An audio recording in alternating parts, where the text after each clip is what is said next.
Hi, this is Darren from SimNation. Just want to do a quick recap video for SNCFL, which is a Draft Day Sports College Football 2023 League. Uh, so the regular season is over. Conference championships just won, and as you can see, the top 25 is now very important because the top 16 are going to the playoffs. Everyone past 16 is going to a bowl. So if we go through just real quick what happened in the conference championships, and then I'll talk about the playoffs, and then just talk about some key bowl games. Um, in the conference championships, you had Miami versus Florida State. Miami's been pretty unstoppable all year. It didn't change. In fairness, Florida State, they've had a lot of injury issues with Asa Garcia, who's their star quarterback, and Gary just basically ran past them largely in the second half. Game was close in the first half, but Payne has just had a phenomenal season. The Big 12, the Cinderella and Texas Tech versus Oklahoma State. The slipper fell off.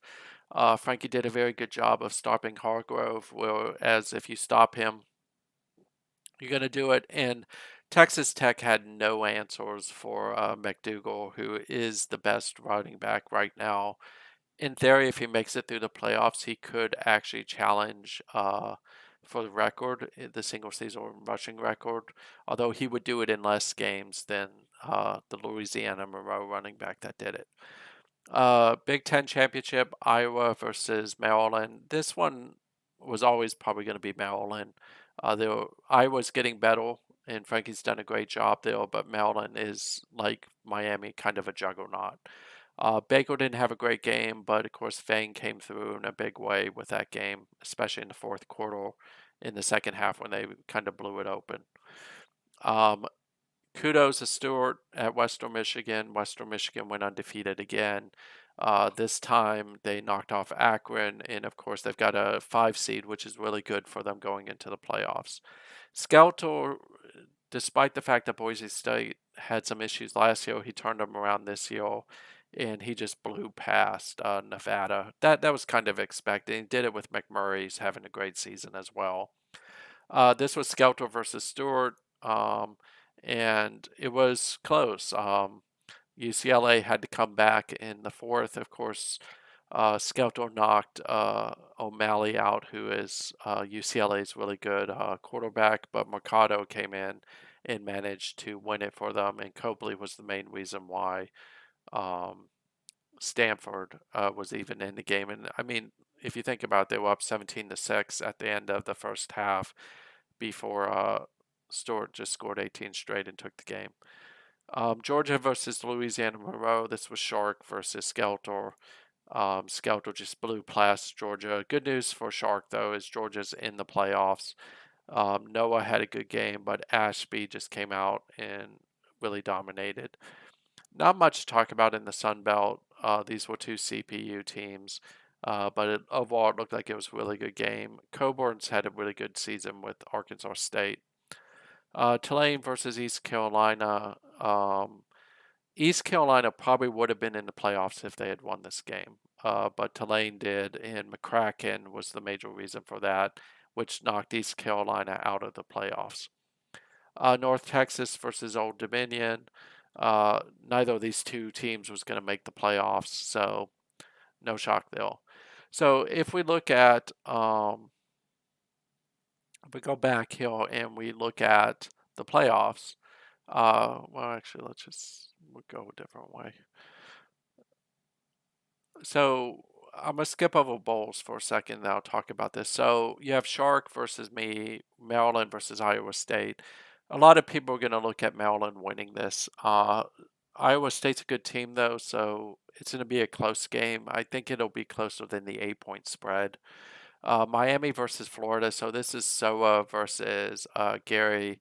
This one probably will beat the spread. These two teams don't match up very well. Miami's much stronger than Florida is. So is a good coach, so we'll see if he's able to pull something out. But this one will probably be like a 2-3 touchdown difference.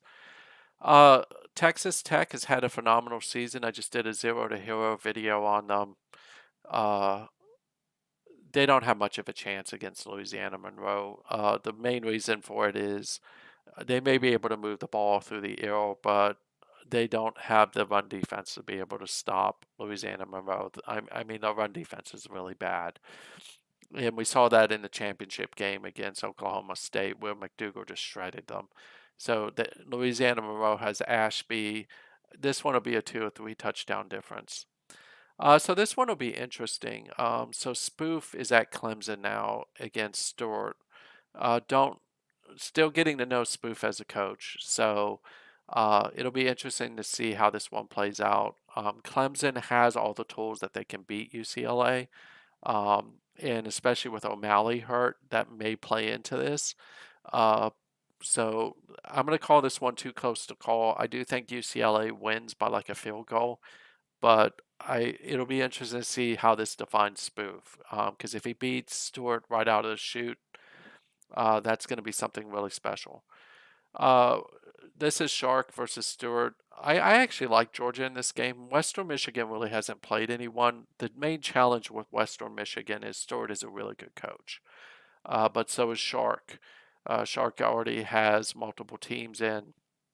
So I think Georgia pulls the upset on this one, and that'll be really interesting to see. Um, Frankie always has a little bit of an issue with the CPU in the first round.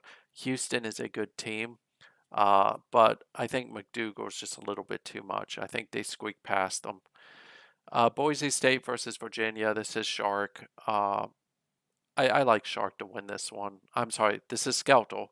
Skeltel should win this one pretty convincingly. Virginia doesn't have the run defense to be able to stop Boise State. And then, of course, LSU versus Iowa. This is Frankie versus me. This will be a good game. I think that if LSU's able to establish the passing attack, they should win. If Iowa's able to stop it, they should win. Both of these teams have really good running backs, so it'll be interesting to see how that plays out. But I do like Iowa to win this one, unfortunately.